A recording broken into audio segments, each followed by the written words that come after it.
Alors, bonjour, les micros ouverts ou fermés. Moi, je ne vous vois pas, mais je vous ai un petit peu entendu, donc je crois qu'il y a du monde qui est en ligne. Nous vous saluons ici. On n'est pas très nombreux physiquement, mais il y a peut-être encore des gens qui vont arriver. Et comme je disais à notre invité Marc Lazare, en fait, la commission d'études politiques a décidé de se plier au planning, à l'agenda de nos invités et que ce ne soit pas l'inverse. Donc, c'est pour ça qu'on s'est réunis. Parfois le midi, on m'a demandé pourquoi on ne fait pas ça tous les midis. C'est en fonction des possibilités de nos invités et Juliette gère ça très bien. Et finalement, on a à chaque fois des personnes peut-être un peu différentes selon les horaires. Donc, l'ordre du jour, eh bien, c'est que vous l'avez reçu.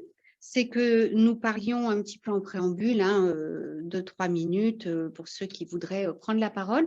On est au surlendemain du dîner du CRIF qui s'est tenu le 11, donc le 13, pardon, avant-hier. Donc c'est tout frais encore. On en a beaucoup parlé dans la presse. Il y avait beaucoup de monde, on était près de 1000 personnes, 980 et quelques. Jonathan, c'était son premier, Jonathan Arfi, c'était son premier dîner en tant que président. Il a volontairement ouvert les invitations aux gens de la société civile et ça s'est senti beaucoup. Et de mon point de vue, mais encore une fois, je vous laisserai vous exprimer si vous avez des choses à dire, mais de ce qui ressort, c'est qu'on a eu 2 discours très forts, et de la part du président du CRIF, qui a fait un discours très offensif, très, très direct. On a senti vraiment un vent nouveau, une nouvelle génération qui s'est exprimée et ça a été vraiment l'avis général. Ensuite, le discours d'Elisabeth Borne, elle a brisé, comme on disait tout à l'heure, elle a brisé la carapace, elle a parlé beaucoup en préambule et pendant un bon moment de son histoire personnelle. C'était assez poignant comme discours. Et puis, évidemment, elle a mis la lutte contre l'antisémitisme et l'éducation tout au long du discours au cœur de des messages qu'elle avait à faire passer. Donc, voilà, je pense que ces 2 discours étaient très marquants. Voilà, qui était présent? Est-ce qu'on a eu des… Oui, Alberto, tu étais présent. Charles, je ne sais pas. Si quelqu'un veut rajouter un petit mot. Oui, Charles, je t'en prie. Oui, je voudrais dire que j'ai écouté attentivement le discours de Jonathan Oui. et j'ai eu une bouffée de fierté en entendant ce discours, car tant par la forme que par le fond, la haute tenue intellectuelle, le fait qu'il n'ait abandonné pas un centimètre carré de terrain sur ce à quoi nous sommes attachés, sur le fait qu'il n'y avait rien en trop et que rien ne manquait. C'était un discours exceptionnel de qualité et j'ai été vraiment ravi et je pense que c'est un sentiment qui a été largement éprouvé. La fierté était au D'autant plus que la fin du discours avait de nombreuses corrélations, références de culture générale. C'est vraiment un très bon modèle. Voilà. On est fiers de notre président. Tout à fait. C'est le sentiment qui a régné, un sentiment de fierté, Alberto, si tu veux. Moi, je suis tout à fait dans le sens de Charles. C'était un discours qui était remarquable. Je dirais, ce que j'ai dit tout à l'heure à Robert, on a eu un changement de ton par rapport à avant et après. C'est un temps beaucoup plus affirmé, plus dynamique, plus jeune, on va dire, dans l'approche. Donc, on a tous apprécié. Donc, la soirée, c'était quasiment sans faute. C'est ce qu'on disait avec Robert tout à l'heure. Moi, je voudrais juste rajouter une chose concernant les invités. C'est-à-dire, moi, effectivement, Jonathan a insisté beaucoup sur le fait que les filles et le RN n'étaient pas là. Moi, je voudrais faire un petit bémol par rapport à ça. Je voudrais qu'on personnalise beaucoup plus les invités. C'est-à-dire que moi, je ne vois pas d'inconvénient à ce qu'un Gilbert Collard, par exemple, qui est quelqu'un qui défend de façon très forte Israël, dans ses propos au perchoir, on l'a vu, la façon de défendre Israël, etc., même s'il fait partie du RN, ne soit pas invité. Moi, ça me choque. Je me dis, on devrait faire de la même façon que la facilité du Parti communiste, par exemple, qui a été quand même, qui sont à l'extérieur. C'était eux qui ont essayé de faire passer cette fameuse motion dans laquelle on assimilait Israël à un état d'apartheid. C'était Fabien Roussel, c'est pas la LFI, c'était le Parti communiste. Il a dit oui, absolument. On a pu stigmatiser LFI et le RN que le reste. Donc moi je voudrais je me dis, on devrait peut-être aujourd'hui, en ce qui concerne le RN et peut-être même le PS et le PC, parce que même dans le PS, il y a aussi à boire et à manger, je veux dire, il faudrait peut-être qu'on voit plus les individus en tant que tels, le message qu'ils comportent pour savoir si on les invite ou pas, plutôt que de stigmatiser complètement un seul parti. Voilà, donc, et moi, concernant Robert Collard, je trouve qu'il y a des propos. Comité directeur, dont ce sera Ça le thème de ouais. discussion. Donc voilà, donc si Faire on un fait casting.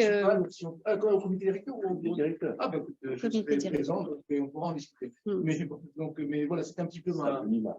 Oui, mars, très bien. C'est le jour de la journée de la femme, tu ne veux pas le rater. Je ne sais pas si ma femme m'appelle.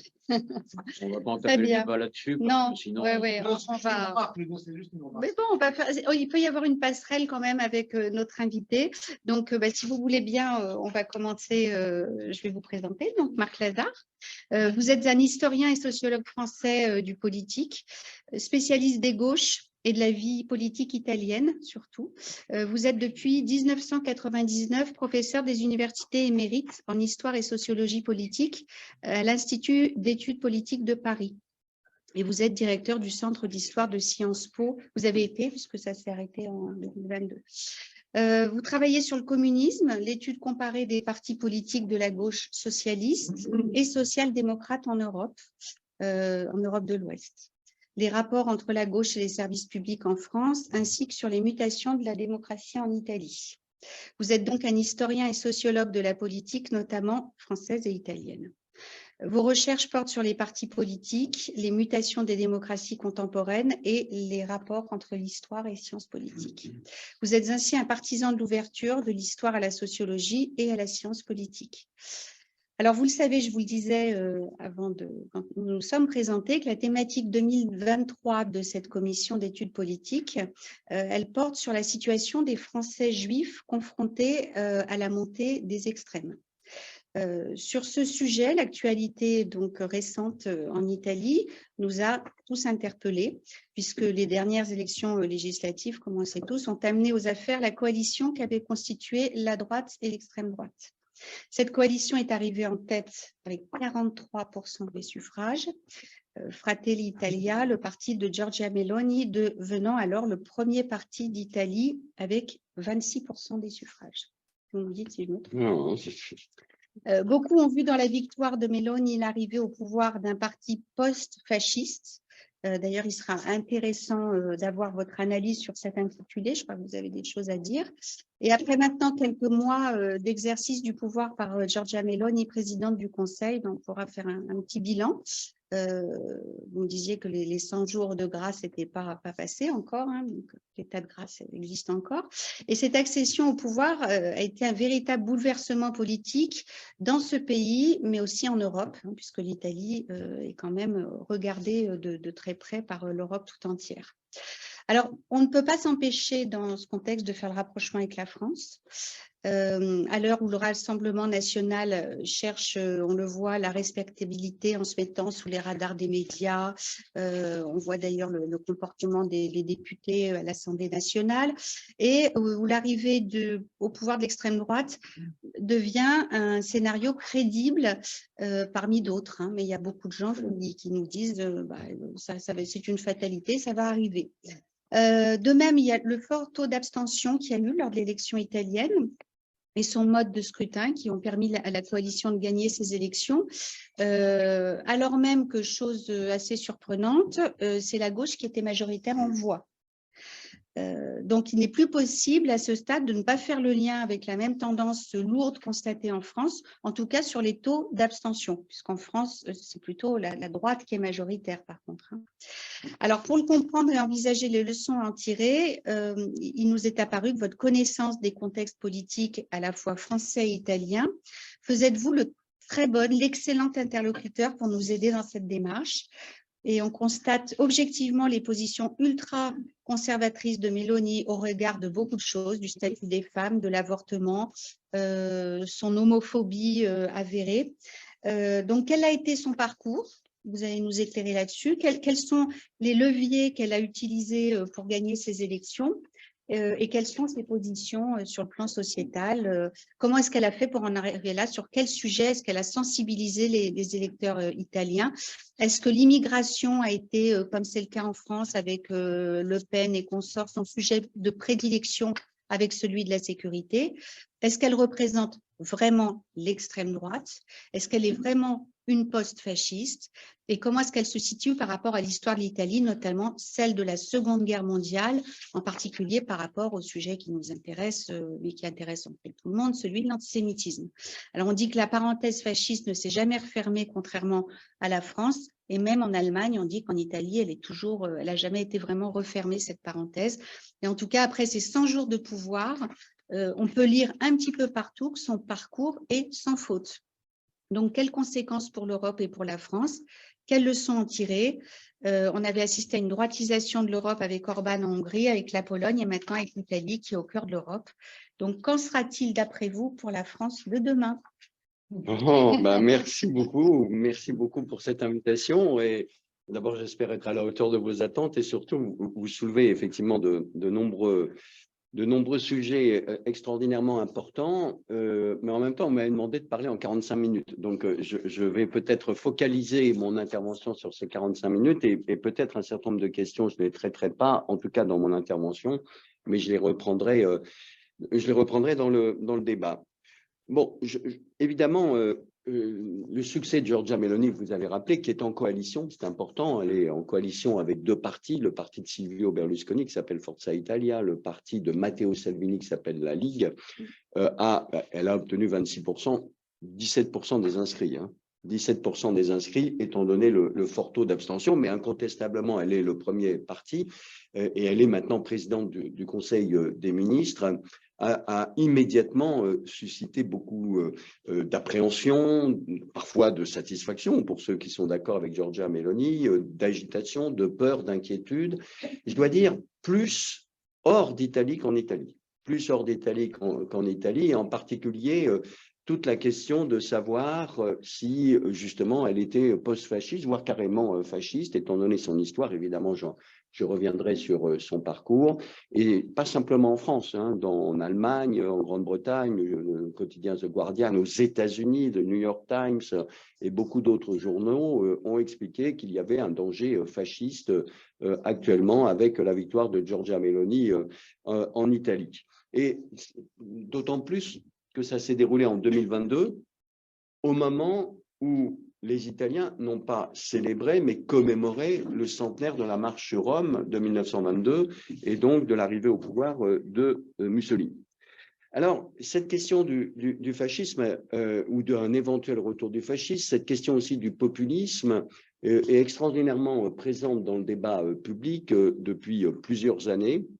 Et pour faire un tout petit détour, aux États-Unis, il y a eu un énorme débat qui est loin d'être fini pour savoir si Donald Trump était populiste, voire fasciste.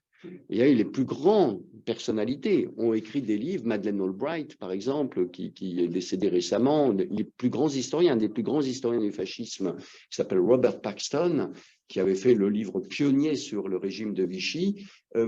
Pendant la campagne électorale de Trump en 2015, pendant son mandat, durant sa deuxième campagne et encore plus après cet événement sidérant du 6 janvier 2021, l'assaut du Capitole, on était arrivé à dire peut-être, jusqu'ici j'hésitais à le traiter de fasciste, à le qualifier, ce serait le terme le plus exact, je pense qu'il y a quelque chose de fasciste Donald Trump.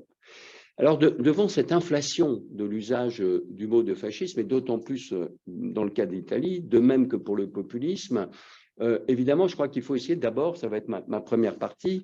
Alors, excusez-moi, là, je vais être un peu professoral, je voudrais bien m'excuser, mais je vais essayer de définir les termes parce que je pense qu'on a une facilité d'utiliser ces notions-là, fascisme et populisme, sans jamais véritablement les définir. Et il faut au moins, dans un temps imparti, essayer de donner des définitions que je qualifierais d'opératoires de ces notions de fascisme et de populisme. Donc ça va être l'objet d'une première partie. Dans un deuxième temps, je vous présenterai à votre invitation Madame Meloni, Giorgia Meloni et son parti pour essayer de comprendre ce qu'elle est et aussi les raisons de sa victoire. Peut-être que dans cette intervention, je n'insisterai pas trop sur ce qu'elle a fait depuis 100 jours, mais on y reviendra dans le débat. Et puis, Juliette, dans les échanges que nous avons eus, m'a demandé de dire, mais et Mélanie et les Juifs et l'antisémitisme et Israël, grand point d'interrogation, c'est quoi? Donc, je voudrais en parler.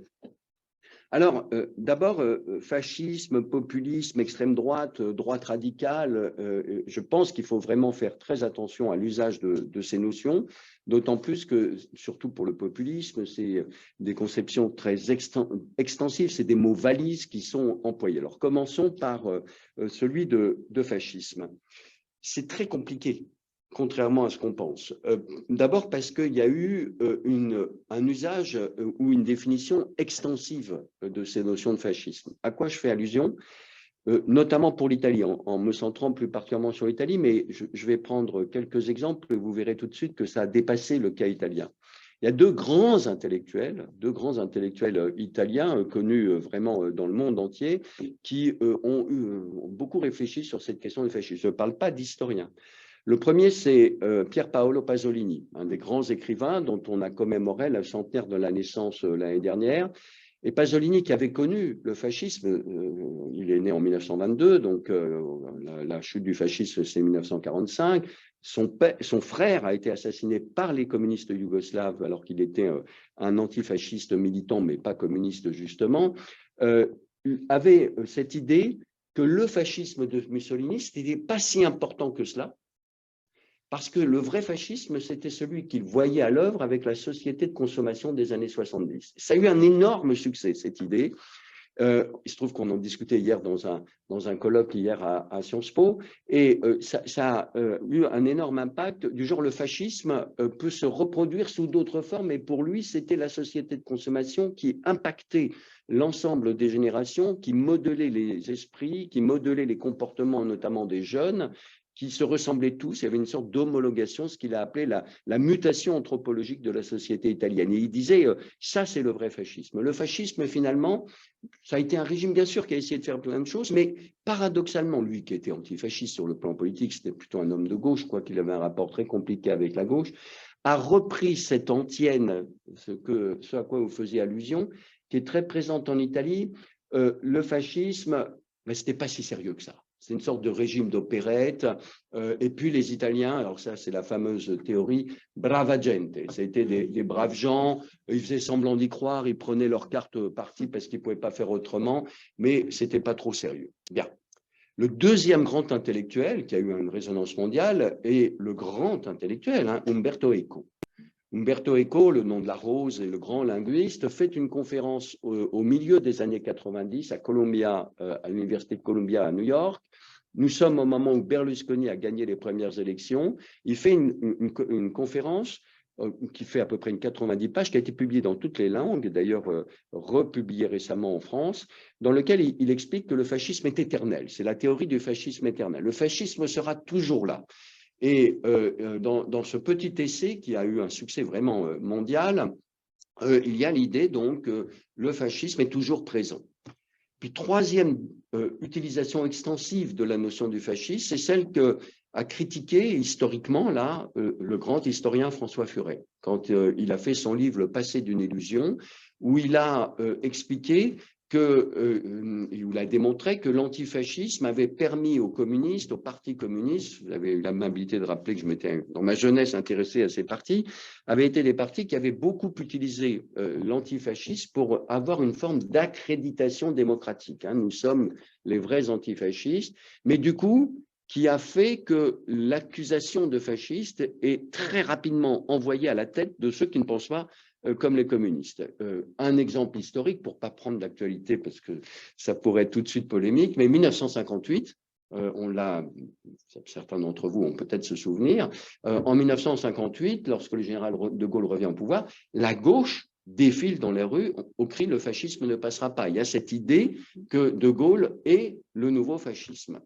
Et des gens, parfois, pas simplement des communistes, un homme, à mon sens, tout à fait respectable, comme Pierre Mendès France, est en première rang de cette manifestation. Il pensait véritablement que de Gaulle pouvait représenter un danger fasciste. Alors, comment essayer de clarifier alors qu'il y a justement cette extension, cette inflation d'utilisation du mot fasciste, des intellectuels qui théorisent le fascisme est toujours présent, et cette utilisation par les antifascistes de la notion de fascisme pour dénigrer, disqualifier, délégitimer tout adversaire qui ne pense pas comme les antifascistes. Ben, ça suppose un travail historique et conceptuel pour essayer de distinguer justement ce qu'est le fascisme. Alors moi, il y a tout un débat que je vous épargne, historiographique, comme on dit, entre les historiens à ce propos. Moi, je me range derrière ce qui me paraît être l'historien le plus fort sur les questions du fascisme italien, qui s'appelle Emilio Gentile, qui explique la chose suivante. Il y a eu un fascisme historique en Italie. Celui qui naît en 1919, après la Première Guerre mondiale, avec Mussolini, et qui se termine en 1945 avec l'exécution de Mussolini, de sa maîtresse, le corps pendu sur la Piazza Loreto à Milan. On a tous ces images en tête. Et donc ça, c'est l'expérience du fascisme historique, dit-il. Et c'est quoi ce fascisme historique? C'est la création d'un mouvement nationaliste révolutionnaire par Mussolini, venu du socialisme, mais qui a pris ses distances avec le socialisme, donc un mouvement nationaliste révolutionnaire, donc la mystique de la nation est présente, la mystique du peuple, même si Mussolini a un rapport très ambivalent avec le peuple italien, à la fois il l'exalte et en même temps il se désole de la veulerie du peuple italien, dit-il, qui a été littéralement chloroformé par l'Église catholique, donc il faut redonner de la vitalité, de la virilité au peuple, et ça va être sa grande idée de rentrer dans la guerre pour justement que le peuple italien puisse être aguerri à l'expérience du conflit. Donc c'est un mouvement nationaliste révolutionnaire dans lequel il y a cette mystique de la nation, une mystique du peuple, le culte du chef, la haine de la démocratie, et en même temps, deux éléments fondamentaux qui fait qu'il faut avoir en très grande prudence quand ensuite on va utiliser la notion de fascisme, l'utilisation de la violence, c'est-à-dire de créer un parti armé. C'est la deuxième expérience historique qu'on a. La première, c'est le parti bolchevique en Russie, et la seconde, qui a d'ailleurs été étudiée très près par Mussolini, et la deuxième, c'est l'Italie fasciste. Enfin, c'est le mouvement fasciste. Celui qui, bien sûr, se présente aux élections avec des résultats d'ailleurs très mitigés, mais qui va gagner la bataille de la rue. Et quand on dit gagner la bataille de la rue, c'est pas comme on dit actuellement les mobilisations contre la réforme des retraites ont gagné la bataille de la rue. C'est la bataille de la rue par la violence. Le gourdin, l'huile de ricin, à chaque fois j'explique à mes étudiants que c'était très humiliant, l'huile de ricin, l'attaque contre les sièges des organisations syndicales et des partis politiques, la bastonnade, parfois le massacre des opposants, tout ça avant la prise de pouvoir. Or, c'est important à comprendre parce que c'est lié à l'expérience de la Première Guerre mondiale, ce qu'on a pu appeler, avec un autre historien, la brutalisation des sociétés. C'est-à-dire que la politique, c'est la poursuite de la guerre. La guerre doit entrer dans les mœurs politiques. On ne fait plus de la politique comme auparavant.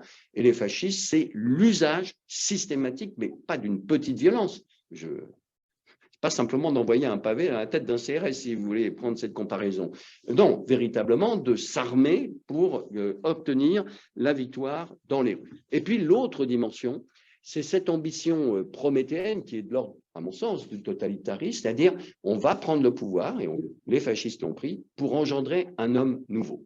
Il s'agit de forger une humanité nouvelle, et c'est l'ambition que va avoir Mussolini, qui ensuite, tout au long des 23 années, enfin 21 années, 1922-1943, au moment où il est destitué, puis les 2 dernières années apocalyptiques dans la République de Salo, où la violence dégénère totalement, avec l'alignement complet sur les nazis, contre les antifascistes et contre les troupes alliées, c'est cette volonté toujours de créer un homme nouveau. Alors, si on a ça en tête, ça, c'est la définition du fascisme. Et ce que nous explique Emilio Gentile, et moi je m'y reconnais complètement, c'est de dire, attention, quand vous comparez d'autres expériences, comparez-les à partir de cette expérience historique. N'employez pas n'importe comment le mot fascisme. Par exemple, à propos de Mme Meloni, il a fait des interviews en disant, elle n'est pas fasciste, à partir des critères que je vous donne du fascisme historique. Qu'est-ce que c'est que le néofascisme ? Le néofascisme, en tout cas dans l'expérience italienne, il y a d'autres expériences, dans l'expérience italienne, c'est ce qui a caractérisé la période, soyons très précis, 1946-1994. C'est la période où, sous la République italienne, qui s'est dotée d'une constitution démocratique et antifasciste, est créé un parti qui s'appelle le Mouvement social italien, qui est un mouvement qui est composé d'anciens fascistes, mais qui essaye de s'adapter par opportunisme avec les nouvelles règles démocratiques. Et ils sont divisés, ils ne sont pas tous d'accord. Il y en a qui se réfèrent à la dimension révolutionnaire du fascisme, l'autre à la dimension qu'avait pris parfois le régime fasciste plus conservateur, plus traditionnel. Ils sont en désaccord sur un certain nombre de points. Entre eux, il y a une composante anti-système. On déteste cette démocratie et donc on couvre toutes les bombes qui vont être posées par les groupes les plus ultras. Puis on a une autre qui est dans une logique plus de respectabilité. Mais pour comprendre ce néofascisme, je crois que la meilleure expression, c'est celle d'un des anciens dirigeants, enfin d'un dirigeant à l'époque du mouvement social italien, ni renier, ni restaurer. Alors, tout est dit là-dedans, ni renier, c'est-à-dire on ne renie pas, mais on sait qu'on ne pourra pas restaurer.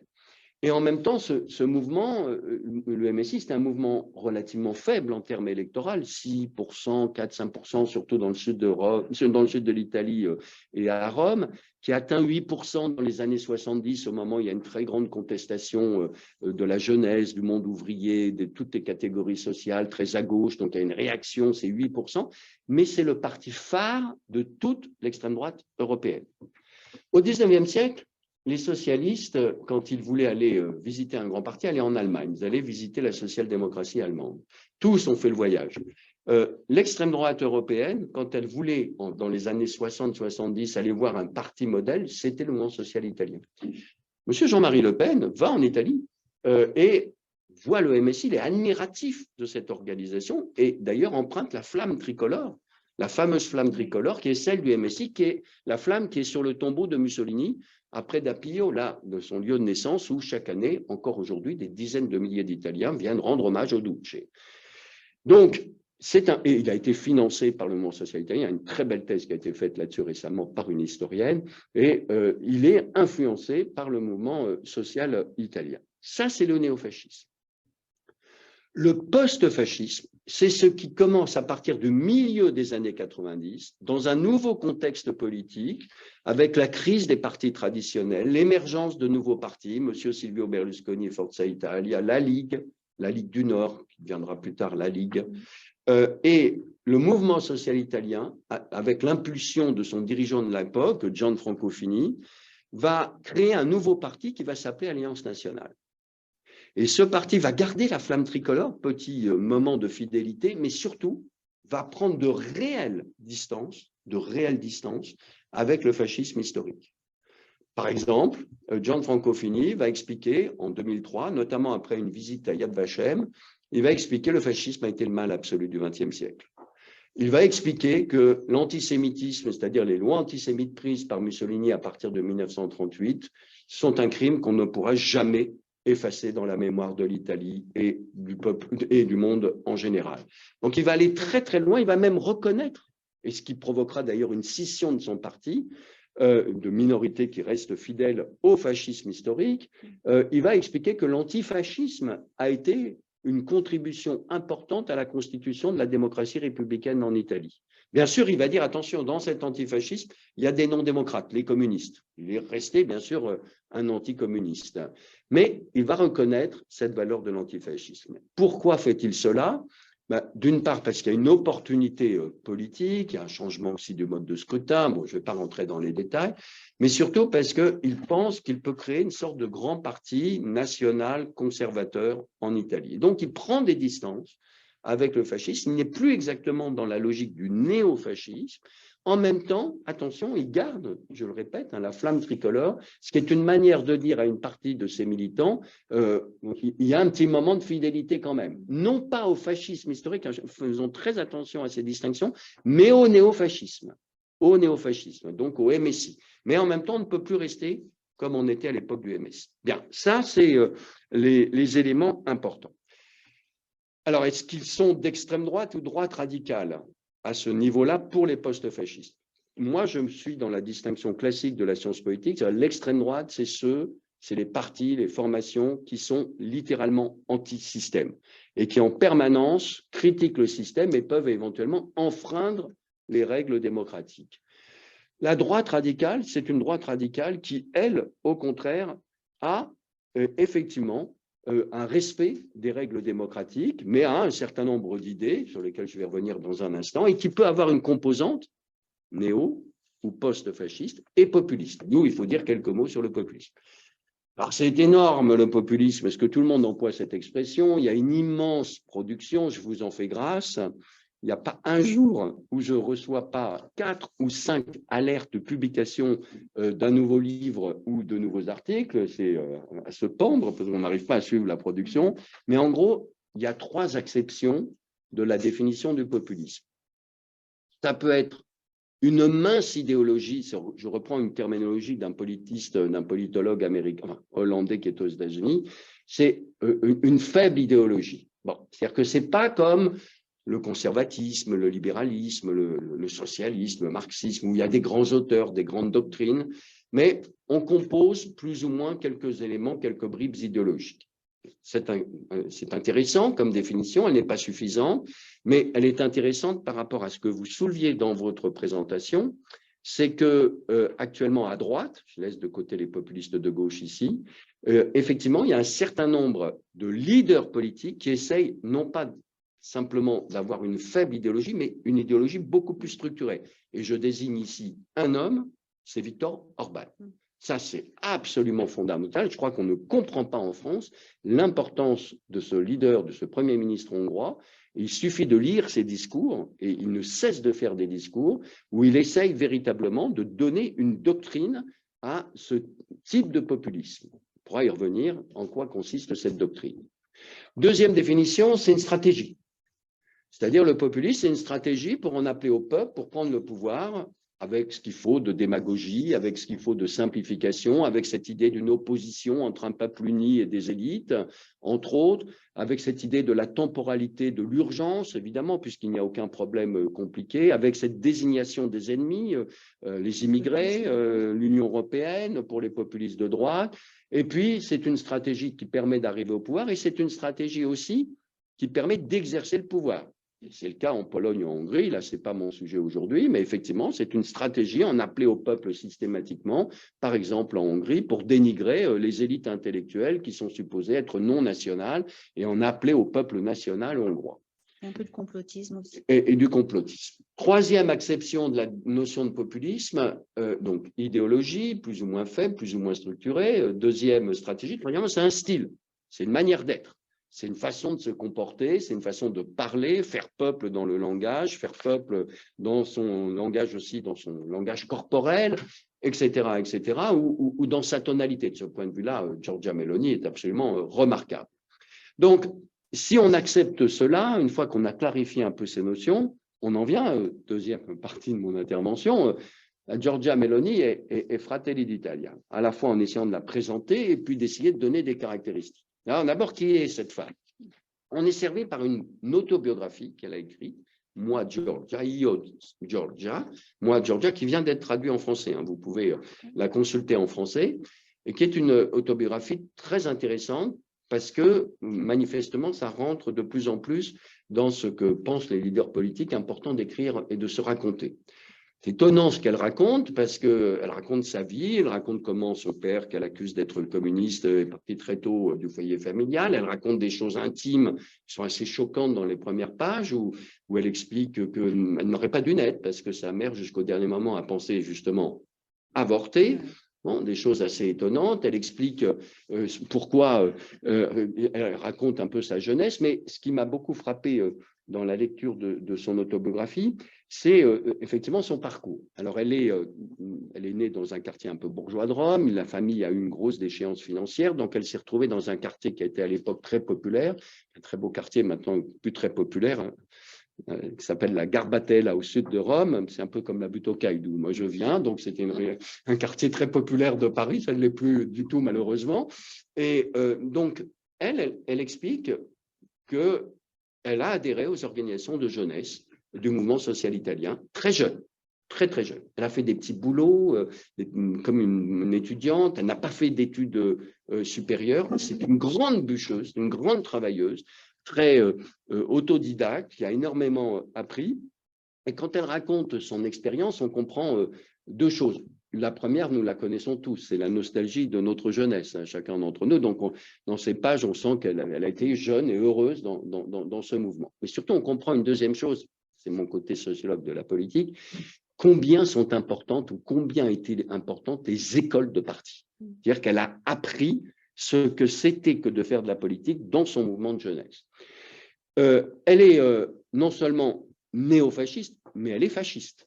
Je pèse mes mots, elle est fasciste. Elle ne le dit pas dans son autobiographie. Au contraire, elle dit, moi, le fascisme, je vais vous dire quel est son rapport avec le fascisme, mais elle ne le dit pas, mais il y a cette fameuse interview qui a été immédiatement mise sur tous les écrans lorsqu'on a commencé à parler de Giorgia Meloni en France, puisqu'une équipe de télévision de FR3 l'interviewait, l'avait suivie, elle était une jeune activiste, et on la voit dans cet entretien. D'ailleurs, elle n'a pas la même couleur de cheveux qu'à l'époque, et il y a eu toute une étude qui a été faite pourquoi elle a décidé d'être blonde, alors qu'elle ne l'était pas dans sa jeunesse, à 18 ans, et elle dit, pour moi, Mussolini a été un très grand homme politique. Nous sommes en 1993, donc elle a 18 ans, bon, tout le monde peut se tromper quand on est jeune, mais c'est intéressant de voir effectivement son parcours.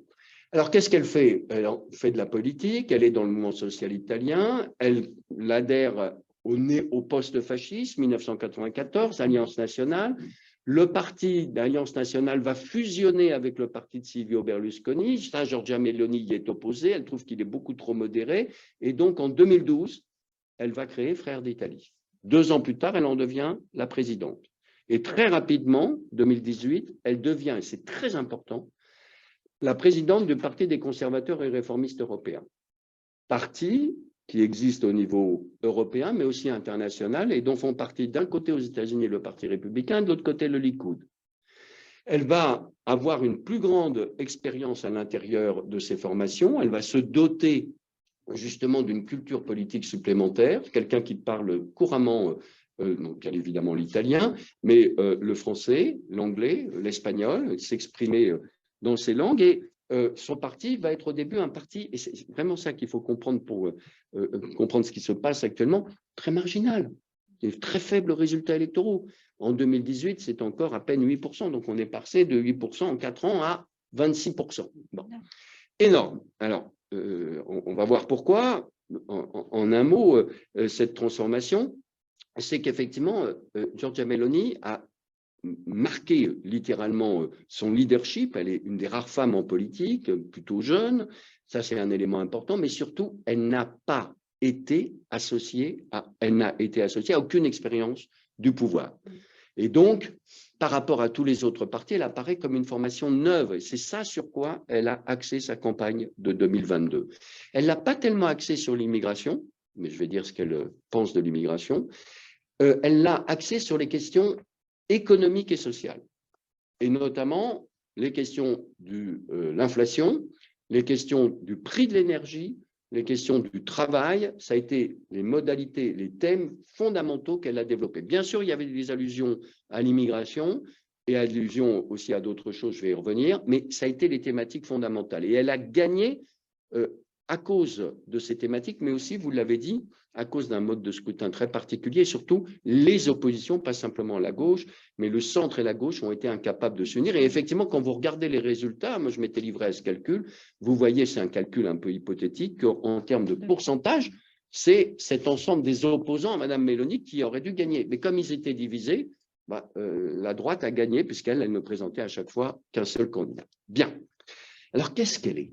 Est-ce qu'elle est fasciste? Est-ce qu'elle est néo-fasciste? Est-ce qu'elle est post-fasciste? Qu'elle est quelque chose d'autre? Fasciste. Par rapport au fascisme, elle adopte ce qu'on peut appeler la stratégie de l'évitement. Pourquoi parler de cela? Mais pourquoi parler de cela? Je suis né en 1977, je n'ai rien à voir avec ça. Le fascisme appartient à l'histoire, aux historiens de s'occuper de cela. Ce n'est pas une question fondamentale. Et surtout, ce qu'elle dit, c'est qu'elle est, et ça Berlusconi l'avait commencé, elle est anti-fasciste. Et ça, vraiment, je pense que c'est un élément très important à comprendre. C'est-à-dire qu'elle explique la responsabilité, c'est la responsabilité des antifascistes qui sans arrêt reviennent sur ce sujet-là. Et donc, il y a une sorte, je vais le dire d'un mot, basta, pour ne pas employer autre chose un peu plus vulgaire en français. Hein. Ça suffit avec ça. C'est très intéressant, parce que dans un colloque où j'étais avec un spécialiste de l'AfD en Allemagne, ce collègue expliquait que l'AfD, donc l'alternative pour l'Allemagne, appartient à l'extrême droite véritablement, sur la question du nazisme, dit la même chose. Écoutez, on en a fait trop sur le nazisme, ça suffit, ce n'est pas la peine de revenir là-dessus. Donc, sur le fascisme, c'est une stratégie d'évitement. En revanche, sur tout ce qui est néofascisme et post-fascisme, elle a une très grande fidélité. Elle a gardé la flamme tricolore et à chaque fois qu'on l'interroge sur ces questions, elle dit sa fidélité au néofascisme. Qu'est-ce qu'elle explique? Par exemple, je vous prends un exemple, au mois de décembre, une responsable de son gouvernement, une sous-secrétaire d'État, la deuxième figure institutionnelle du gouvernement actuel, pas du gouvernement actuel, du système institutionnel actuel, le président du Sénat, M. Laroussa, Mme Raotti, tous les deux enfants de fascistes et de vrais fascistes, tous les deux qui ont appartenu au mouvement social italien, ont commémoré la naissance du mouvement social italien. Ça a créé une polémique. Madame Meloni est interrogée dans sa conférence de presse de fin d'année sur ce. Elle dit, mais je ne vois pas où est la polémique. Le mouvement social italien était un grand parti de droite radical qui a permis à la démocratie de se développer. Historiquement, c'est faux. Mais c'est le type de révision historique auquel elle procède. Elle a cette fidélité-là. Alors oui, et c'est là où il y a toute la, si vous voulez, la complexité, le millefeuille en quelque sorte que représente aujourd'hui Fratelli d'Italia, Giorgia Meloni. Oui, il y a une composante néofasciste et post-fasciste, incontestablement. Oui, il y a une dimension populiste, et on retrouve les mêmes thématiques, le peuple, la dénonciation des élites, même si ça s'atténue beaucoup à la veille de son arrivée au pouvoir et depuis qu'elle est au pouvoir, même si de temps en temps le naturel, si j'ose dire, revient au galop, le style populiste est moins présent, mais il est encore prêt à éclater dans certaines circonstances. Là encore, récemment, elle a fait une intervention, on a retrouvé le ton et la voix. Elle dit elle-même que c'est une femme petite, mais qui est servie par un organe vocal absolument extraordinaire. Il suffit que vous alliez sur YouTube, même si vous ne comprenez pas l'italien, vous verrez que vous êtes obligé de baisser le son sur votre ordinateur, tellement elle a cette puissance vocale. Et donc, elle a aussi ce style populiste. Mais en même temps, il faut être clair, à mon sens en tout cas, on ne peut pas résumer Mme Meloni à cela. Et l'autre dimension, depuis quelques années qu'elle développe, c'est de créer un parti effectivement conservateur, traditionnaliste, de droite radicale. Et ça se résume dans ce triptyque qu'elle ne cesse de développer, Dieu, famille et patrie. Et donc, elle se retrouve ici très proche d'Orban. Exactement, puisque, je vous faisais allusion tout à l'heure, l'idée d'Orban, c'est que l'Europe est menacée par le grand remplacement, menacée par ce grand remplacement qui est la responsabilité des élites cosmopolites et financières internationales. Et par conséquent, elle reprend cette idée systématiquement, elle est très très proche à cet égard d'Orban et il faut défendre les valeurs traditionnelles. Quelles sont les valeurs traditionnelles? La famille et le catholicisme, la religion chrétienne. Donc ça, c'est un élément très important et c'est le fameux discours qu'elle a fait en 2019 sur une place de Rome où elle s'adresse au public et elle dit « Moi, je suis Giorgia Meloni, je suis une mère, je suis une femme, je suis italienne et vous ne me l'enlèverez jamais. » Et donc ça, c'est l'idée contre la gauche, contre la théorie du genre, contre la destruction de la famille. Elle valorise ces dimensions traditionnelles, ces dimensions justement conservatrices pour aller rapidement, plus la dimension nationale, la dimension patriotique, la dimension nationale, la défense de ce qu'elle appelle le Made in Italy, la promotion du Made in Italy. Donc voilà, pour moi, Giorgia Meloni et Fratelli d'Italia, c'est une composante, un filon qui reste du néofascisme et du post-fascisme pour le moment. Jusqu'où ira-t-elle pour éventuellement le dépasser? C'est la grande question. C'est une composante populiste un peu atténuée en ce moment et c'est cette dimension d'une droite conservatrice, d'une droite traditionnaliste et qui a un projet politique qui est double, enfin triple. Un, rester au pouvoir le plus longtemps possible et elle peut en profiter du fait de la faiblesse des oppositions. Deux, de créer un grand parti de droite en Italie, absorbant l'électorat de ce qui reste de l'électorat de la Ligue et de Forza Italia. Et 3, de faire des alliances au niveau européen dans la perspective des élections européennes, pour faire éclater le Parti populaire européen et de renverser les alliances au sein de l'Europe, parce qu'elle est pour une Europe, mais surtout une Europe des patriotes, une Europe des nations, avec un problème à cet égard que par rapport à Orban, elle a une différence fondamentale, c'est qu'elle est absolument à fond en faveur de Zelensky et de la guerre en Ukraine contre les Russes. Elle a totalement changé, alors que Berlusconi et Salvini, ses alliés, sont pro. Alors, je termine cette présentation pour rester dans les temps impartis. Quel rapport avec les Juifs, l'antisémitisme et Israël? Je l'ai dit, son mentor, même s'il dit qu'il n'a pas été son mentor, Gianfranco Fini, celui qui avait transformé le MSI en Alliance nationale, avait condamné parfaitement, nettement, les lois de 1938 du fascisme italien, avait déclaré un fascisme le mal absolu le 24 novembre 2003 lors de son voyage à Jérusalem et sorti de Yad Vashem dans un moment manifestement de très forte émotion que pour le connaître le personnage, je ne crois pas simulé, loin de là. Elle est sur les mêmes positions. Elle est sur sa même position, mais quand on lit son autobiographie, elle parle de l'antisémitisme sous le fascisme. Et elle dit, je ne comprends pas pourquoi ça s'est fait. Et ça, c'est la stratégie de l'évitement. C'est-à-dire, c'est horrible, mais je ne comprends pas. Alors, je veux dire, il y a des monceaux de livres maintenant, elle qui dit lire, et qui lit d'ailleurs, qui travaille beaucoup. Bon, on reste, le lecteur reste. Il y a une condamnation de l'antisémitisme et le fascisme, mais pourquoi Mussolini s'est égaré dans l'antisémitisme, alors qu'on sait que, loin d'être égaré, ça a été une stratégie à un moment donné du régime fasciste. En 2021, Giorgia Meloni a voulu aller faire un meeting dans ce qu'on appelle le ghetto de Rome, qui est une des principales communautés de la petite communauté juive italienne, hein. Mais elle a voulu aller au ghetto de Rome pour soutenir un candidat à la mairie de Rome. Et ça a été impossible pour elle. Nous sommes en 2021. Pourquoi ça a été impossible? Parce que ce candidat avait tenu des propos implicitement et explicitement antisémites. Donc ça avait été impossible. Elle est revenue en 2022, le 19 décembre, et elle a été extraordinairement bien accueillie. Le 19 décembre, c'est-à-dire au moment de Hanouka, où elle arrive et elle fait un discours marqué là aussi par une très grande émotion. Elle a les larmes aux yeux, elle a un moment d'émotion en disant « mais moi aussi je suis une femme », dit-elle à la personne qui l'accueille, qui est une femme, et elle développe tout un discours en rendant hommage au peuple juif. Hein. J'étais un peu intrigué parce que j'avais vu ça dans les journaux, donc j'ai repris intégralement son discours. Et c'est très, très intéressant son discours parce qu'en fait, elle parle de son projet à elle. Ce qu'elle explique, vous, peuple juif, vous êtes extraordinaire parce que vous avez une identité forte. Vous avez une identité forte qui n'a jamais été exclusive, mais qui en fait est inclusive.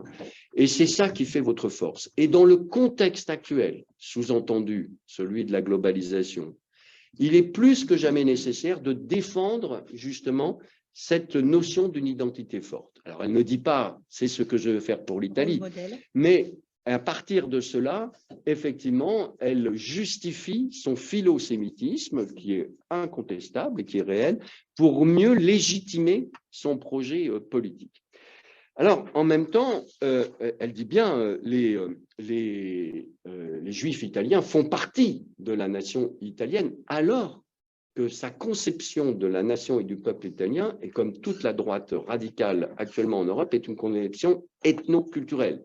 C'est-à-dire, je suis italien parce que j'ai des ascendants italiens et parce que je suis chrétien. Mais elle fait une exception pour les Juifs. Par ailleurs, elle a pris des positions très fermes. Vous évoquez la défense d'Israël, en faveur de la défense d'Israël. Elle est très proche donc du Likoud, plus que proche, elle est en relation avec le Likoud. Et on peut s'interroger donc pourquoi elle a ces positions. Je pense que c'est pour 3 raisons, 4 raisons, disons. La première, c'est qu'elle est philo-atlantique.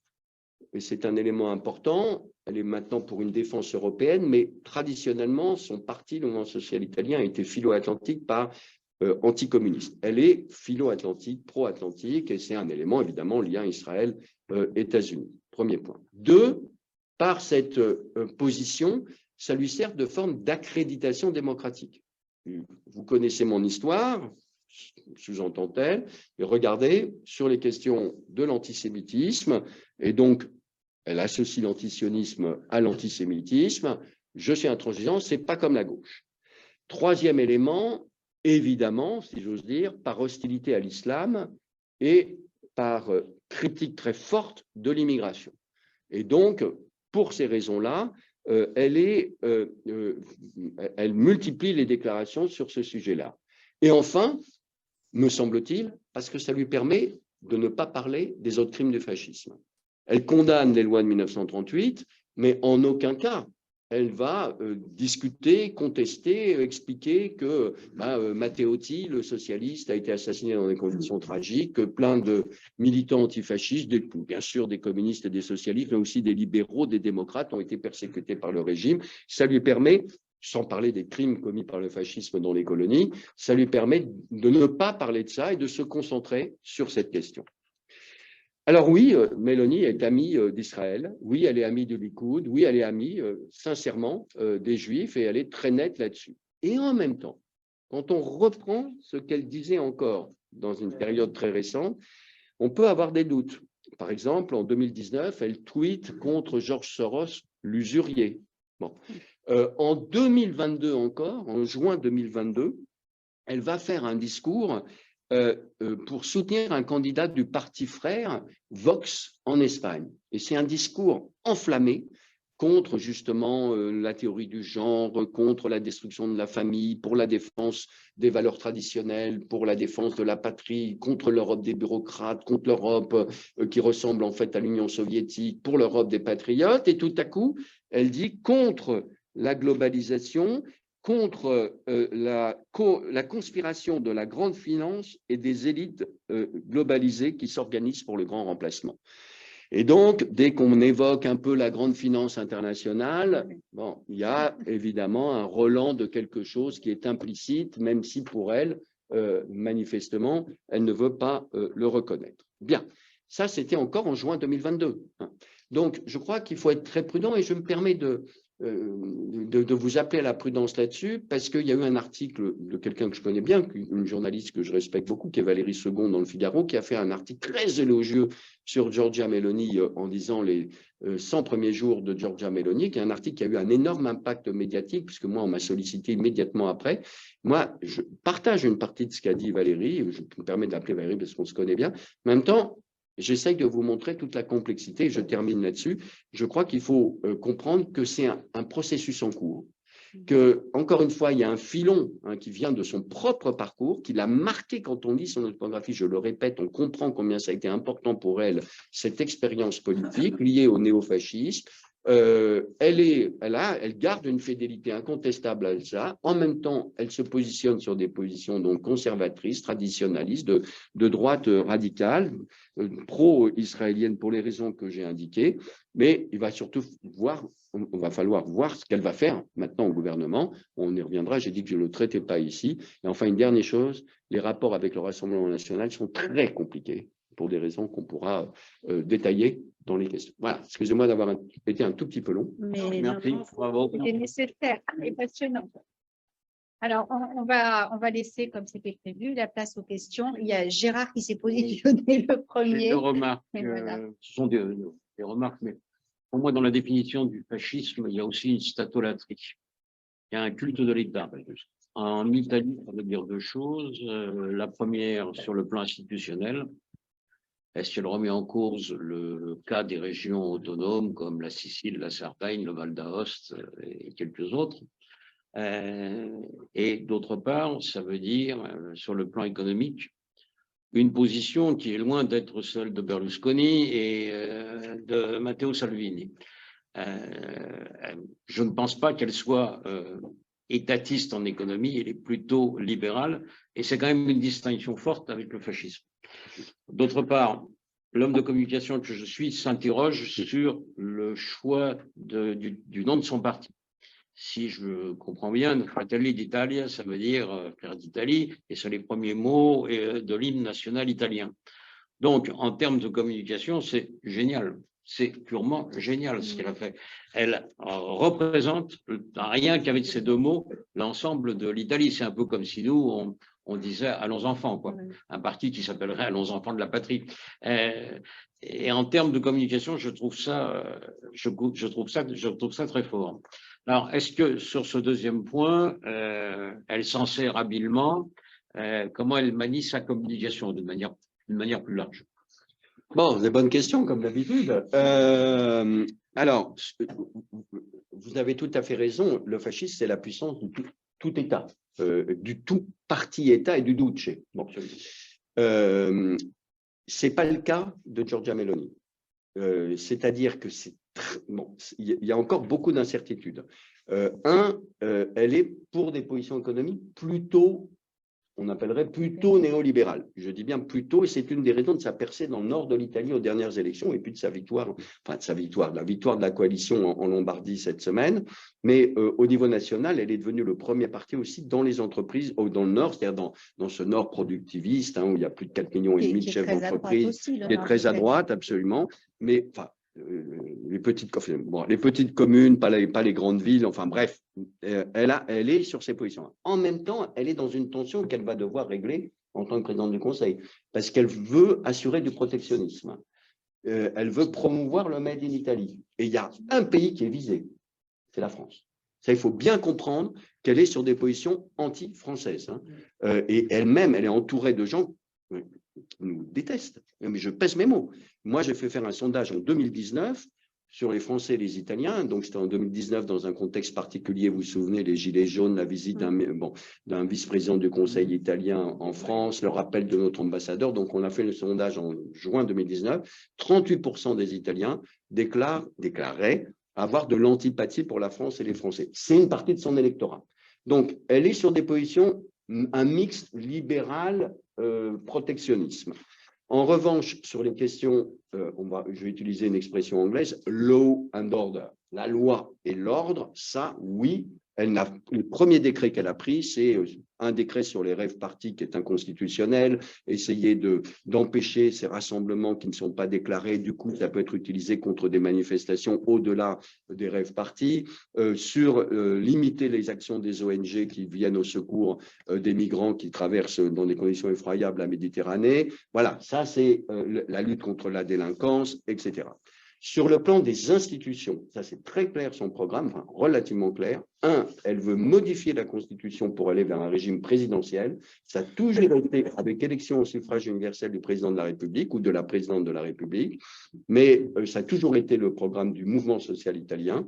C'est très compliqué à faire parce qu'il faut qu'elle ait 75% des députés et des sénateurs pour le faire et elle ne les a pas pour le moment. Elle peut en débaucher un peu du côté du terzo polo, du troisième pôle.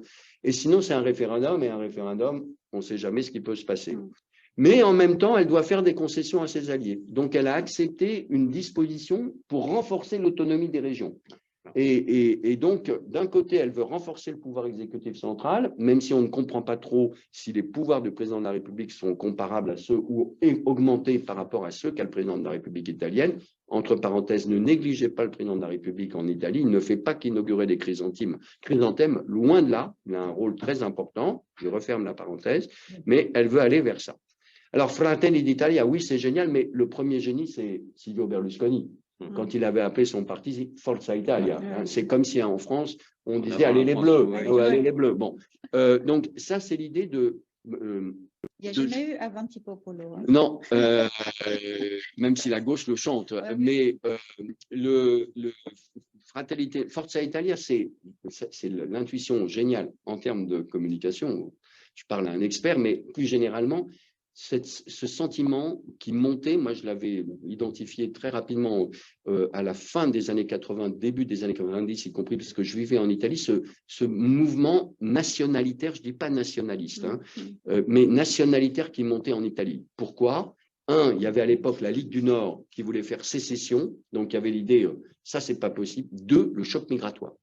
Le choc migratoire. C'est 5 millions d'immigrés qui sont arrivés, qui aujourd'hui résident en Italie. Je ne parle pas simplement des migrants qui arrivent et qui passent par l'Italie.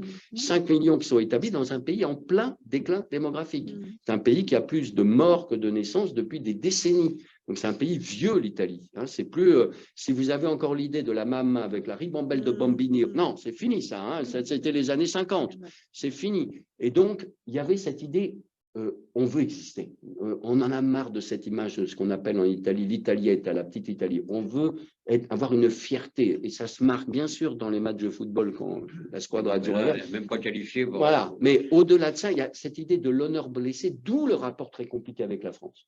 D'où le rapport très compliqué avec la France. La France, pour eux, c'est le pays de l'arrogance, c'est le pays qui vient humilier la France. Alors oui, elle joue là-dessus. Alors d'un côté, elle en appelle à l'ensemble des Italiens et en même temps, elle a des ennemis. Et ses ennemis, c'est la gauche. Et du coup, c'est là où la notion de populiste est compliquée à manier, parce que la notion de populiste, ça suppose un peuple uni. Elle reconnaît qu'il y a une partie du peuple qui ne fait pas partie de son peuple. Et c'est cette gauche, et c'est quoi cette gauche? C'est cette gauche de l'État, c'est la gauche des taxes, c'est la gauche des impôts, c'est la théorie du genre, c'est la fin de la famille, c'est la fin des valeurs chrétiennes. Voilà. Pour Berlusconi, c'était autre chose. Hein. C'était les impôts, c'était l'État, et c'était la gauche est triste. La gauche est terriblement sinistre, c'est le cas de le dire, sinistre, sinistre. Et moi, je suis l'optimisme, le bonheur incarné. Bon, on a d'abord Véronique Harari qui a une question. Alberto, Philippe. Allez, Véronique, honneur aux femmes. D'abord, vraiment merci pour votre exposé préliminaire, j'ai beaucoup appris. Mais vous relancez sur le lien avec pourquoi elles ne s'entendaient pas du tout avec Marine Le Pen et le Rassemblement national, ça m'intéresse. Est-ce qu'il y aurait plus de proximité avec Éric Zemmour? Voilà. Et vous parliez aussi de Orban. Est-ce qu'en fait, les Italiens, ils aimeraient aller vers ce type de société ou je ne connais pas bien la Hongrie, j'y suis allée pour quelques jours, à visiter Prague, Budapest, pardon. Et moi, il y a quelque chose qui m'a frappée quand j'étais en Hongrie, c'est que je n'ai vu que des Blancs. Je n'étais pas que touriste, on a beaucoup marché dans toute la ville et ça m'a frappée. Je n'ai pas vu un arabe d'un noir et je me suis dit, est-ce que c'est le régime d'Orban qui fait ça? Avec aussi une forte activité commerciale, du monde dans les rues, des gens dans les magasins, des sacs. On sentait qu'il y avait une espèce d'énergie. On était avant le Covid. Hein. Voilà. J'avais remarqué que ça avait l'air quand même plus marcher mieux qu'à Paris à ce moment-là. C'était mon ressenti. Et aussi, bon, moi, je suis la directrice des Amis du CRIF, mais avant, ça fait un moment que je suis dans la commission internationale. Et je me rappelle, Robert, je ne sais pas si tu t'en rappelles, j'étais bénévole au CRIF, on avait eu la visite des représentants hongrois de la communauté juive, ça remonte il y a plus de 10 ans, et je me rappelle qu'ils nous avaient, c'était à ce moment-là, le député Orban, et ils disaient qu'en gros, ils étaient un peu pieds et poings liés parce qu'ils n'étaient pas forcément pour, mais ils étaient subventionnés totalement, la communauté juive était subventionnée totalement par le régime, qui en fait les traitait bien. Mais comme ils étaient subventionnés par eux, de toute façon, ils ne pouvaient rien dire. Et voilà, donc, comment ça se passe avec la communauté juive? Est-ce que la communauté juive tendrait vers ça ou pas? Est-ce que la communauté juive rentre dans aussi cet univers proche de Mélanie ou pas, selon les villes, peut-être selon les villes, je ne connais pas bien. Voilà, j'ai beaucoup de questions. Est-ce qu'on prend toutes les vous voulez qu'on prenne toutes les questions? Peut-être en deux. Voilà, alors, comme ça, je ferai attention. Monsieur Gabay. C'était juste savoir si en France on devait trouver un interrogo, ce serait qui? Est-ce que ce serait plutôt Marine Le Pen ou Zemmour ou Ciotti ou un petit peu là. Philippe Cohen, c'est bon? Alors allons-y. Et Albert. Question très rapide en fait, parce qu'effectivement, vous avez brossé le portrait de Mélanie jusqu'à aujourd'hui, mais on sait très bien aussi que il convient de savoir que la politique italienne est quand même des tumultes réguliers. Et ce qu'on dit aujourd'hui de Mélanie, finalement, on le disait il y a 2 ans de Salvini, on le disait il y a quelques années de Renzi, où effectivement, ils sont partis très très haut, ils se sont écrasés très très vite. Donc, Si on se projette un petit peu, est-ce que Mélanie sera, parce qu'il y a un moment, on parle, vous disiez à cet article du Figaro, il y a un moment où elle va devoir abattre ses cartes et dire, bon, alors soit elle aura le temps de phagocyter Salvini et Berlusconi en même temps, ou bien elle va devoir pactiser. Donc, est-ce que elle va devoir aller, quelle direction va devoir aller, et est-ce qu'elle va devoir aller vers plutôt la droite radicale ou plutôt revenir et dire est-ce que c'est l'énième mouvement du transformisme italien avec la politique. Allez, une dernière question, merci Albert. Et, alors, deux dernières. Allez, Benjamin. Peut-être répondre déjà à ces questions. Allez, si vous voulez. Oui, sinon, ça va faire parce que sinon, je vais. Oui, super. Alors, oui, avec le Rassemblement national, les rapports sont compliqués. Je pense qu'il y a une rivalité aussi entre les deux leaders femmes, c'est pas négligeable. Ils ne sont pas dans le même parti au Parlement européen, c'est très important. Je crois qu'on néglige beaucoup ce qui se passe au Parlement européen parce que c'est un lieu où les élus, pour ceux qui vont, travaillent ensemble, apprennent à se connaître, font circuler des idées, des expériences, etc. Ils ne sont pas pas du tout dans la même formation. Justement, dans la stratégie de respectabilité qu'a Giorgia Meloni, surtout déjà depuis quelques années, puis encore plus depuis qu'elle est arrivée au pouvoir, avant d'arriver au pouvoir, depuis qu'elle est au pouvoir, Marine Le Pen est un repoussoir. Puis surtout, il y a une divergence de fond. D'abord sur la guerre en Ukraine, il faut quand même, Marine Le Pen est pro-russe. Ce n'est pas le cas de Giorgia Meloni. Et deuxièmement, elles sont toutes les deux critiques de l'Union européenne, mais elles ne veulent plus en sortir. Elles ne veulent plus sortir de la monnaie unique. Très bien. Mais elles condamnent l'immigration, elles condamnent l'islam, mais pas sur les mêmes registres. C'est-à-dire que pour Giorgia Meloni, c'est comme Orban, c'est au nom de la défense de la famille traditionnelle et des valeurs chrétiennes. Marine Le Pen, la transformation qu'elle a faite par rapport à son père, c'est de se présenter, elle, comme une défenseur de la République et de la laïcité. C'est la grande transformation qu'a opérée Marine Le Pen. Et on sait qu'elle n'est jamais allée aux manifestations, par exemple, contre le mariage pour tous. Elle a fait très attention à ça, y compris parce qu'une partie de son électorat est un électorat jeune et que pour cet électorat, ce n'était pas un problème. Donc là, il y a vraiment une opposition qui fait que ces formations de droite conservatrice, radicale, avec une dimension populiste, annonce toujours pour les élections européennes, on va s'unir, et ça se heurte ensuite à des problèmes. Et il y a un autre problème dans la relation entre Giorgia Meloni et Marine Le Pen, c'est qu'elle est anti-française. Elle est anti-française. Alors, Marine Le Pen, ça, elle ne peut pas l'admettre. Elle est anti-française. Alors, actuellement, ça se focalise contre Emmanuel Macron, mais au-delà de ça, c'est clair qu'elle a fait des diatribes qui sont adressées au président de la République actuel, mais globalement contre la France. Parce qu'elle explique que les entreprises françaises ont fait, c'est l'expression très en usage en Italie, qui n'est pas simplement utilisée par elle, ont fait leur marché en Italie en s'emparant des plus beaux fleurons de l'économie italienne. Donc, de ce point de vue-là, oui, pour répondre à vos questions, elle est plus proche d'Éric Zemmour. Éventuellement, elle pourrait être proche de Ciotti, peut-être qu'elle ne le connaît pas encore. Dans un de ses textes, elle cite aussi Alain Finkielkraut, par exemple, qui je pense, serait très mal à l'aise de savoir que Giorgia Meloni l'utilise. Donc, voilà, elle est sur ses positions. Alors, sur la question, moi non plus, je ne connais pas spécialement la Hongrie, mais ce que je sais, c'est que Orban alors qu'il a été financé lui-même par Soros pour faire ses études, son adversaire, son ennemi, c'est Soros, avec une dimension antisémite, hein, mais qu'en même temps, il est très proche d'Israël, très, très proche d'Israël, et donc il protège la communauté juive. Et ce que vous dites sur la question des Blancs en Hongrie, effectivement, c'est un pays qui a très, très peu d'immigration, qui a refusé, je vous rappelle, puisque dans l'Union européenne, chaque pays doit prendre un certain nombre de quotas. Je crois qu'ils en ont pris 4 ou 5, comme en République tchèque. Hein, donc, évidemment, c'est difficile à trouver. En revanche, en Italie, oui, ça a été le choc. Moi qui suis un homme âgé, n'est-ce pas, j'ai connu une Italie où il y avait, à la limite, j'ai vu dans des villes moyennes, on se retournait sur un Africain. Bon, maintenant, effectivement, la population est bigarrée en Italie, dans toutes les villes. Il y a cette présence. Alors, la première communauté étrangère, c'est les Roumains. Hein. La deuxième communauté, c'est les Albanais. Donc, c'est une communauté européenne de religion orthodoxe qui fait que la deuxième religion en Italie, c'est pas l'islam, hein, c'est la religion orthodoxe.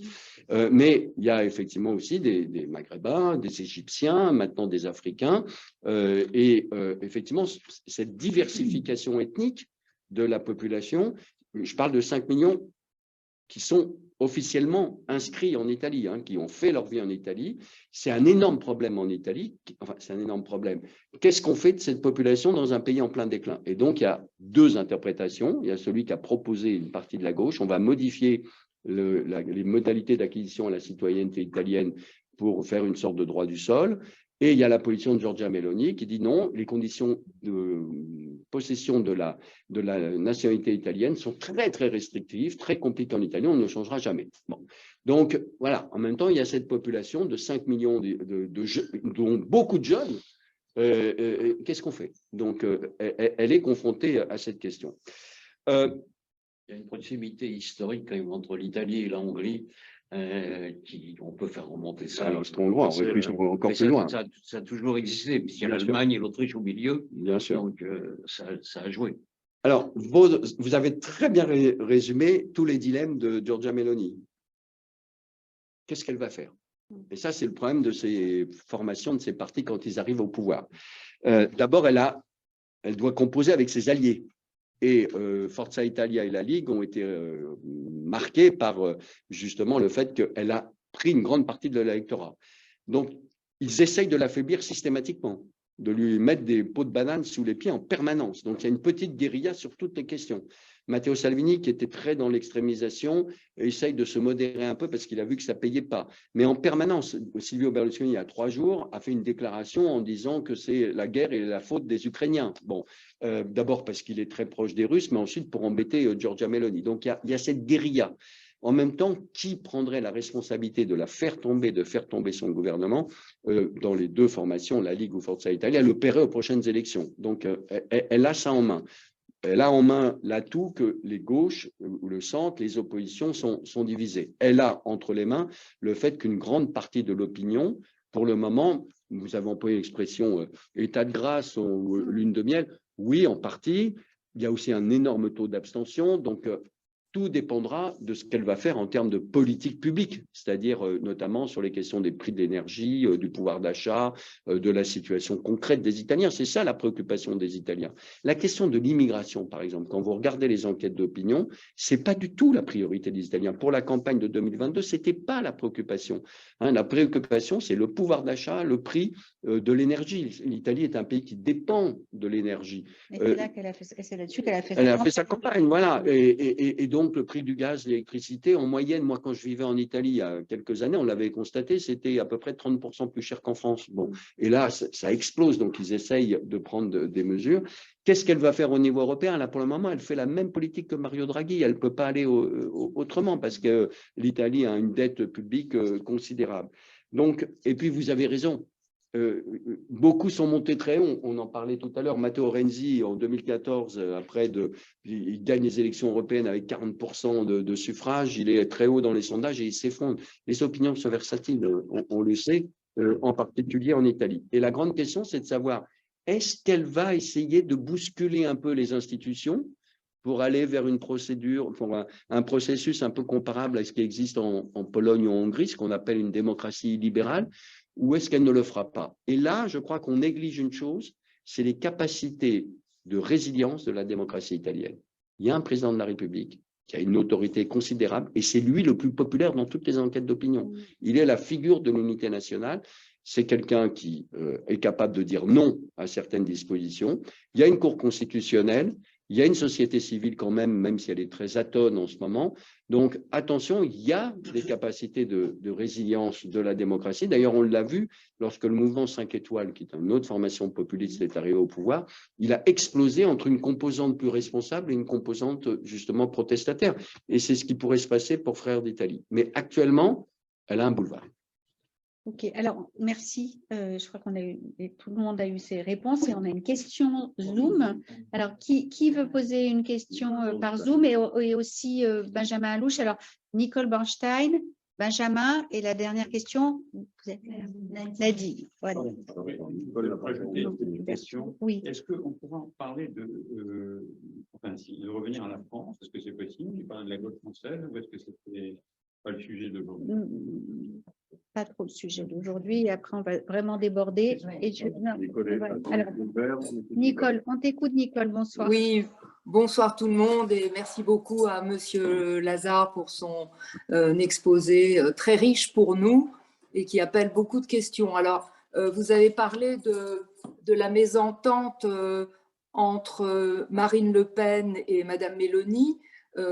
Ça s'entend bien sûr puisqu'il y a le problème de la France en tant que telle par rapport à l'Italie, mais on remarque que leurs positions par rapport aux citoyens lambda sont les mêmes et que Marine Le Pen a fait sa campagne électorale exactement selon les mêmes critères sur les mêmes critères que Madame Mélanie. Donc, est-ce que véritablement elle est si éloignée politiquement de Marine Le Pen ou alors serait-elle plus proche de la nièce de Marine Le Pen parce qu'on n'a pas parlé, donc lui n'est pas âgé. J'ai une deuxième question qui n'a pas de rapport, mais quelles sont les relations entre Madame Mélanie et le Vatican? Position par rapport à Madame Mélanie. Je vous remercie. On n'a pas bien entendu, mais les relations avec le Vatican. Allez, donc il y avait deux questions chez Nicole. Allez, une question chez Benjamin et ensuite chez Nadine. Et puis après, on arrêtera puisque je crois qu'on va, on va dépasser trop le temps. Alors, Benjamin. Oui. Bonsoir, Monsieur Alouche. j'ai été obligé de sortir plusieurs fois. Juste une remarque pour abonder dans votre sens. Il y a 2-3 semaines, j'étais au ministère des Affaires étrangères en Israël et j'ai rencontré plusieurs dirigeants communautaires européens. Et donc, hormis le sujet propre de la Convention, on s'est tous comparé nos extrêmes droites, on va dire. Et j'avoue que de la Suède à l'Italie, on a eu deux versions. On avait la version de la communauté juive suédoise qui disait que c'était une extrême droite, on va simplifier en disant nazie, on va dire ça comme ça. Et par contre, en Italie, on retrouve exactement ce que vous disiez, c'est-à-dire une extrême droite qui est pro-israélienne, mais qui a quand même un problème avec la Seconde Guerre mondiale, qui va trouver des excuses plus ou moins mussoliniennes en disant que eux n'ont pas poursuivi les Juifs hors frontières et qu'ils n'ont pas été des... Donc bon, ça rejoignait un petit peu ça. Moi, ma question, et après vous avoir dit que merci beaucoup pour l'exposé que vous avez fait, ça clarifie beaucoup de choses. Ma question, c'est cette haine, pour avoir aussi de la famille en Italie, cette haine de la France, ça ne peut pas être dû, en tous les cas récent, ça ne peut pas être dû que à cette histoire de, on va dire, de vol d'entreprise. C'est quoi ses motivations à cette charmante dame? Nadine. Merci beaucoup pour votre discours qui m'a beaucoup passionné. Et je trouve que j'ai retenu le mot prudence. Et je voudrais, en fait, alors vous avez parlé dans un premier temps justement du rôle de la communication, c'est-à-dire de la force du pouvoir de la voix et du regard. Et c'était les mots utilisés par Mussolini et enfin, les dictateurs. Donc, ma question, enfin, ce n'est pas vraiment une question, c'est plutôt un appel à la prudence. Quand j'entends, parce que je ne suis pas du tout de gauche, mais je suis pour une démocratie, mais je ne peux pas soutenir l'extrême droite ou le Front National en France, parce que pour moi, ce sont des appels aux sirènes. Et je trouve que, si vous voulez, il y a un danger. Et je suis inquiète qu'une partie de la communauté française, oui, a été attirée par Zemmour ou par, qui par ailleurs est un bon journaliste peut-être, mais je veux dire, il a tenu des propos qui étaient inacceptables. Et aussi par le Front National, parce que pour moi, le Front National, Madame Le Pen n'a pas fait la résilience. Ce sont des mots pour moi, que des mots. Et les mots, ce ne sont pas des actions. Voilà. C'est quoi la question? Non, c'est pas une question, c'est ça. Un commentaire. Une question très rapide, si vous permettez. Ah, mais tu ne m'écoutes pas alors. Vas-y, Albert. Allez. Discipliné, Albert. Juste, on n'a pas parlé d'écologie. De la position la position par rapport à l'écologie, en particulier l'abattage rituel. C'est quelque chose qui est un sujet qui fait débat en Europe. Merci. Alors, sur ce dernier point, je ne connais pas la position de Giorgia Meloni, je le dis tout de suite. Je vais me renseigner. Italienne, c'est pas la communauté juive française. Donc, mais en tout cas, vous me collez. Bon, comme quoi, il faut toujours travailler. Oui, il y a des points communs. Je réponds à Nicole. Oui, il y a des points communs, mais bien sûr, il y a des points communs. Vous les avez évoqués, la critique de l'Europe, la critique de l'immigration, la critique de l'islam, etc. Oui, ça, c'est des points communs. Et comme je l'ai dit, il y a des différences, mais vous avez raison. Marion, la personne avec laquelle dont elle est beaucoup plus proche, Giorgia Meloni, est beaucoup plus proche de Marion Maréchal Le Pen, y compris pour des raisons, comment dire, de proximité, parce que le compagnon de Marion Maréchal est un Italien qui a maintenant très influent au sein de Fratelli d'Italia. Voilà. Donc il y a aussi cet élément humain. Alors très importante question, les relations avec le Vatican, c'est décisif pour l'Italie. Il est clair qu'elle est sur des positions critiques du pape François. Parce que justement le pape François par rapport aux migrants n'a pas la même position, a expliqué qu'il faut la solidarité, qu'il rappelle aux Italiens qu'ils ont été immigrés, il en sait quelque chose, et comment ils ont été parfois accueillis. Donc voilà, il a ce type de discours, et ça, Giorgia Meloni, d'ailleurs, comme Matteo Salvini, ils ont toujours été très critiques. Ils sont sur les positions plus traditionnelles au sein de l'Église. Mais en même temps, qu'est-ce qu'elle a fait? Comme tout bon président du Conseil italien, elle s'est précipitée au Vatican avec son compagnon, parce qu'en plus, cette défenseur de la famille, non seulement n'est pas mariée, mais bon, elle a un enfant naturel, si j'ose dire. Mais elle est allée avec son compagnon et sa fille devant le pape. Et bon, voilà, elle s'est inclinée devant le pape, elle a respecté les codes du Vatican. Ça, évidemment, c'est toutes les complexités de la politique. Alors, Benjamin, si je peux me permettre, j'ai retenu votre prénom. Bon, pardon. Alors, bon, il y a cette question du rapport de l'antisémitisme sur Mussolini. Bon, c'est tout un débat historique. Dorénavant, plus personne ne pense que Mussolini, plus aucun historien sérieux ne pense que Mussolini a agi sous ordre de l'Allemagne. Ça, c'est totalement exclu. Ça a été longtemps l'interprétation dominante. C'est totalement exclu. S'il a déclenché les campagnes antisémites et les dispositions antisémites, c'est parce qu'il y avait un moment en quelque sorte de stase de la dynamique totalitaire et qu'il fallait la relancer. Et donc, il a trouvé son ennemi, ce qui est vrai. Donc, il y a eu des persécutions, des déportations, mais c'est vrai que dans les territoires occupés par l'armée italienne, c'est vrai que l'armée qui échappait en partie à l'emprise du fascisme, comme il y avait toujours la monarchie et l'Église, c'est vrai que l'armée n'a pas appliqué les dispositions. C'est pour ça qu'on a tant de témoignages sur l'occupation des Italiens, de l'armée italienne dans une partie de la France, où les Juifs étaient davantage protégés par les Italiens que par le régime de Vichy. Mais bon, maintenant c'est établi, notamment dans les Alpes-Maritimes, dans la région de Grenoble, etc. Donc cette image que l'Italie fasciste était moins dur est liée au comportement de l'armée, mais pas à la volonté qu'avait le parti fasciste de persécuter les Juifs. Alors d'où vient cette détestation? Alors haine, c'est fort, hein, non quand même, si je l'ai employé, non, disons cet énervement contre la France, cette antipathie, pour reprendre l'expression, parfois la détestation. Alors ça s'inscrit dans une longue histoire, bon, bien évidemment, ce rapport très compliqué à la fois d'amour pour la France et en même temps d'énervement contre l'arrogance française. Ça se démultiplie depuis l'après 1945 avec l'idée que la France et l'Allemagne s'entendent toujours très bien et que l'Italie est toujours oubliée, ce complexe italien de la petite Italie. Voilà, il y a toute une série de raisons culturelles, de raisons historiques qui expliquent que globalement en Italie, il y a un sentiment aujourd'hui minoritaire mais réel de critique de la France. Et moi, aux chefs d'entreprise qui me consultent, qui sont très présents en Italie, je leur dis, regardez, 38%, ça veut dire que dans vos entreprises, il y a 38% peut-être de vos personnels italiens qui ont de l'antipathie pour vous. Donc, ils les prennent en considération. Maintenant, vraiment, c'est un sujet problématique. Dans son cas, c'est lié à son idéologie. C'est-à-dire que la France, c'est le pays qui est allé très loin sur tout ce qu'elle dénonce. Un pays où justement le divorce a été facile, l'interruption volontaire de grossesse, le pays, elle est là, il y a un lien avec le fascisme. C'est qu'elle est anti-esprit des Lumières.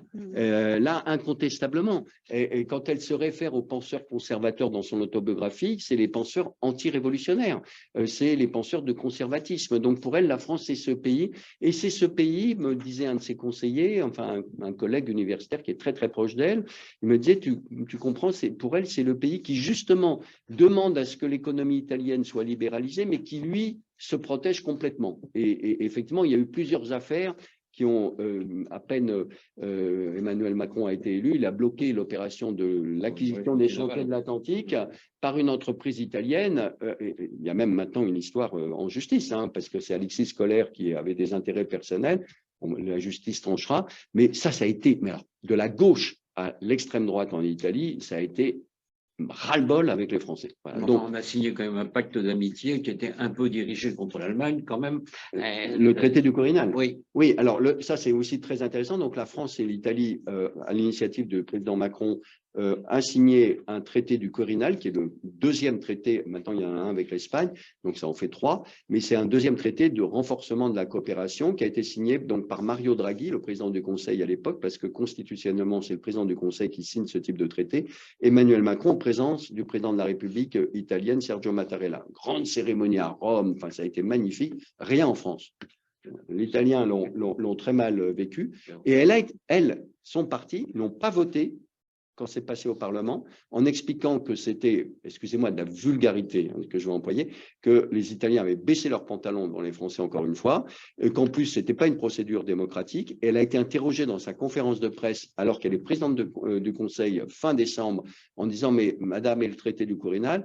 Et elle répond « Je ne l'ai pas encore étudié, je ne sais pas s'il va être entré en application, alors qu'il est entré en application le 1er février, ce qu'elle savait pertinemment. » Donc voilà, et puis il y a encore eu la polémique récente avec la visite de Zelensky. Donc c'est des guérillas permanentes. Alors oui, prudence, mais je comprends votre, j'allais dire votre inquiétude. Oui, c'est pas n'importe quelle personnalité qui est en Italie au pouvoir. Et c'est pour ça que j'ai voulu essayer de montrer toute la complexité. Mais en même temps, les mots ont un poids.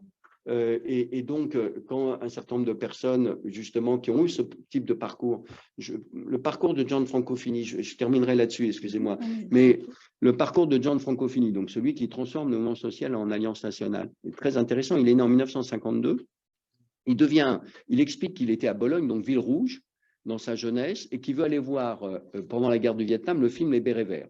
Les Bérets Verts, c'est un film avec John Wayne qui glorifie l'action de l'armée américaine. À l'époque, il y a des piquets organisés par l'extrême gauche et les communistes pour empêcher les spectateurs d'aller voir ce film qui est à la gloire de l'armée américaine, alors que la gauche soutient, d'ailleurs, au-delà de la gauche, la lutte du peuple vietnamien contre l'impérialisme américain.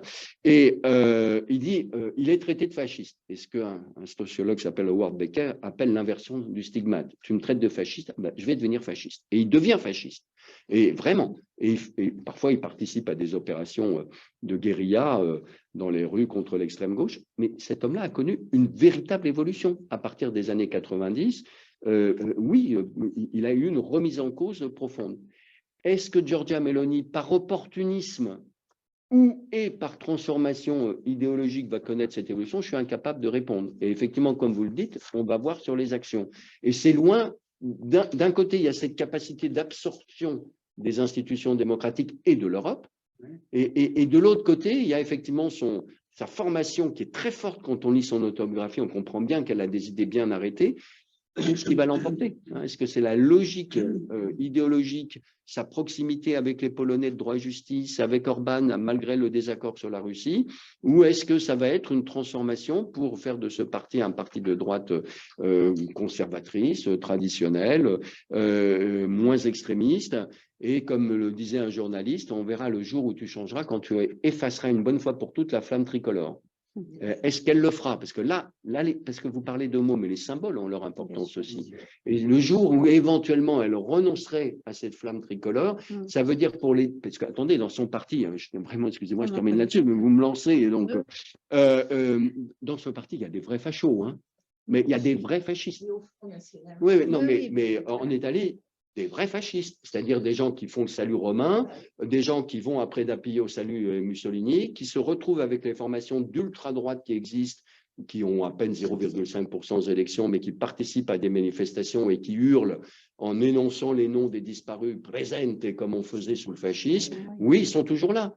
Et dans son parti, elle sait qu'il y a encore ça. Donc, elle, son problème, c'est comment transformer progressivement son parti. Et la sociologie des organisations nous montre qu'il y a deux types de changements. Ou faire un changement radical et vous faites tout exploser, ou faire un changement incrémental, c'est-à-dire que vous, progressivement, vous changez. Bon, on va voir ce qui va se passer. Moi, je suis incapable de répondre à votre question et c'est pour ça que ce sera intéressant, si j'ose dire, de suivre cette actualité italienne.